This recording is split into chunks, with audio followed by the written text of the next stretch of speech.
mga moms! Ayan, magandang hapon po sa inyong lahat. Ayan, and for today's video, you know what? Nagkalkal ako ng aking mga papeles kasi may mga hinahanap ako mga papers and mga valid IDs ko pa noon. So, hanggang sa nakita ko itong aking mga certificate. Ayan, so, alam mo na, hindi ako laki ng kwento.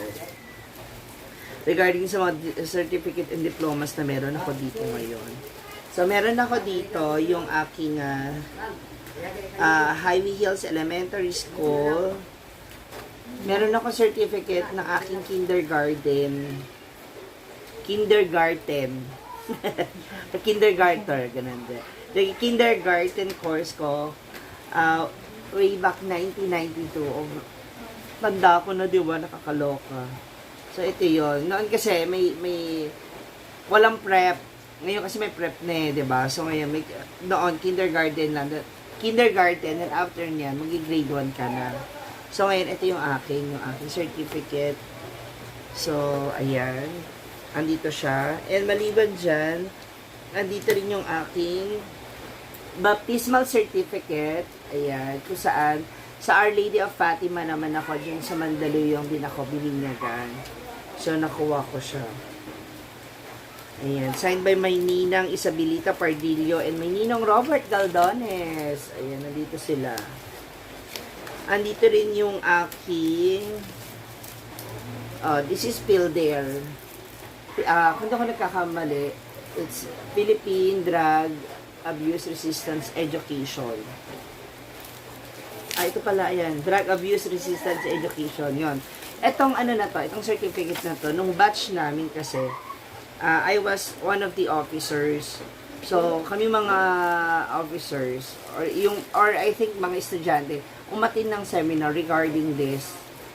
So, ayan, nagbigyan nila kami ng certificate of achievements naman. So, ibig sabihin, natapos namin yung curriculum regarding that matter. Ito yan. Ay! Oh my God, basa. Meron din ako, ayan, andito yung aking, okay, halos lahat kami magpipinsan. Nung batch namin, nung panahon namin talaga, kung ano, alam ko nakaka-relate kayo, lahat tayo nagkaroon ng ganito. Ito yung pag-atin natin ng ng komunyon. Pag umating, sa mga Catholic to, no, First Communion. So, meron kami certificate din. Ayan. Sa mga pinsa ko nakapag-frame. Ako ngayon lang, I don't know, kasi nga, growing up, wala naman kaming sariling bahay ni Mama. So, most of the time, nakatago siya sa folder or sa envelope. So, ayan. Meron din ako dito. Ayan, meron akong Rookie of the Year certificate. Sa Villanueva. I don't know kung saan to kasi 2010 to eh. Hindi ko alam kung kanino galing. Pero feeling ko sa ano na to, mga comedy bars or sa client ko to ng event kasi 2010 na siya. So nag-comedy bar na ako. And ayun yung picture ko oh. Yan. Maliban dyan, andito rin yung aking, ayun tingnan mo halos pasira na siya. Ito naman yung aking diploma ng grade 6. So, elementary ito. Ayan. It's in sa Highway Hills Elementary School.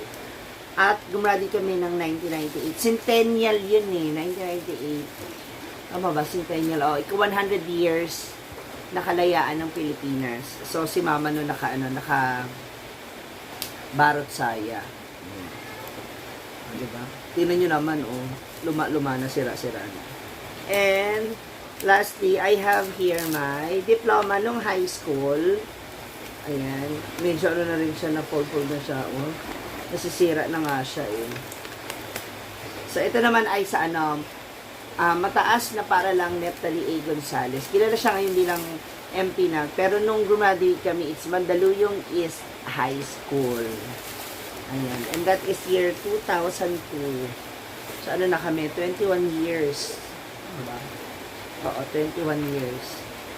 2002, 2020, ay 10, 20, 23 years na. Tama ba? Hindi, 21 years. 21 years. Oh, diba? So, ayan. Hirap sa, hihina ako sa math. So, yan yung iba ko, yan yung mga ilan sa mga certificate ko. Tapos,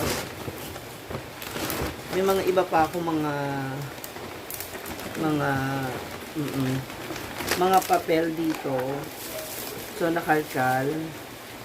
Andito din yung iba kong mga certificate ng high school na nakuha ko as best in math, yung top, kasama ko sa top 10 ng class namin. So, ayun. Dahil dyan, sa mga nakita ko, bumili ako ng mga frame. Ayan, para ma-preserve ko siya at least, tsaka ma-display ko na din. Hindi naman para ipagyabang sa mga bisita na meron akong diploma, kundi para at least hindi ba siya nalulukot-lukot, alam mo yun. So, ayan. Ayusin natin siya, tingnan natin. So, meron tayong 8.5 by 30 na mga frame dito. Ito yung mga, pakita natin. Ito yung mga frame na gagamitin natin para dun sa mga diploma. Tingnan natin, siya sa kanya.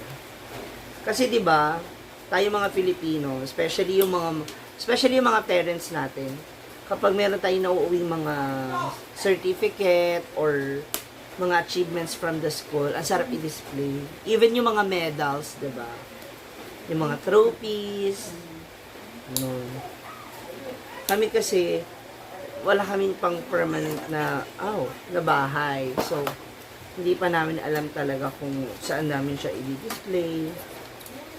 Ganun. Kasi mahirap din yung magpaligpit-ligpit. So, ayan. Isa-isayin natin siya sa frame.